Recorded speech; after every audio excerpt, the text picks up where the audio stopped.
I was 16 and I found a lump in my breast. So I went to the doctors and they obviously referred me to Spire. My dad had private healthcare at the time through his business, so we got referred pretty quickly and obviously then got kind of put through to the specialist who got obviously in Paterson. So we saw him the first time.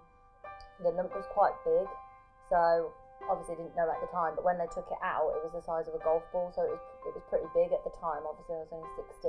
When we got there, obviously we didn't know what it was or anything like that. The first kind of thing was have an ultrasound, had an ultrasound, and right, yeah, it's quite big. Went back in and saw him and he was like, it needs to come out kind of thing. Obviously you don't think about this at the time, but afterwards he's got like, you kind of think about, I didn't have any kind of biopsy, didn't have any tests or anything. It was literally just kind of let's get it out.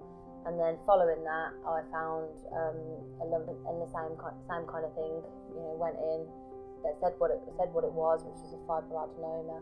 Said it could affect things like breastfeeding and stuff like that in the future. So, you know, you're kind of sat there, specialist telling you, you know, you need it out, you kind of just go and need it out.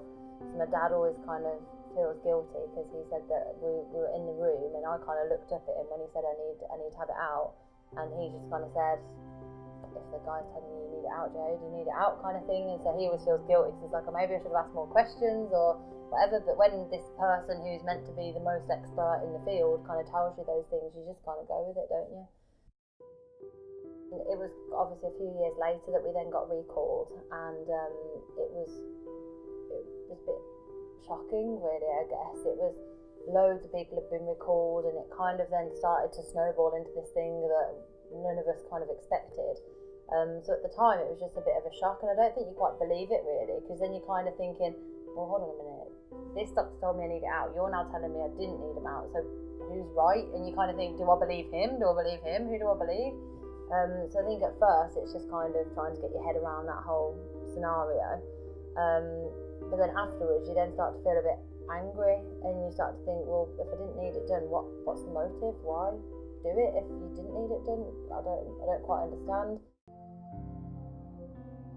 And then you start to dig deeper into it and you think, right, okay, so he's written these operations down as cancerous, so you got paid more money. So was it money that was the driver? And if so, like, you know, you're a specialist surgeon that works on the NHS and privately, you must be earning a good amount of money anyway. What is that driver? What's the need for that extra kind of cash? Since then, you know, a lot of people have kind of said that actually, was it to do with the power? Was it to do with being able to say, oh, you're really poorly, but I'm going to make you better, and, you know, have this kind of powerful being, like, you know, is that what he kind of got off on, was being this kind of saviour, if you like? I don't know. So you kind of go through a whole host of emotions and think about all kinds of scenarios as to why somebody might have done that. But yeah, you just feel kind of angry, I guess.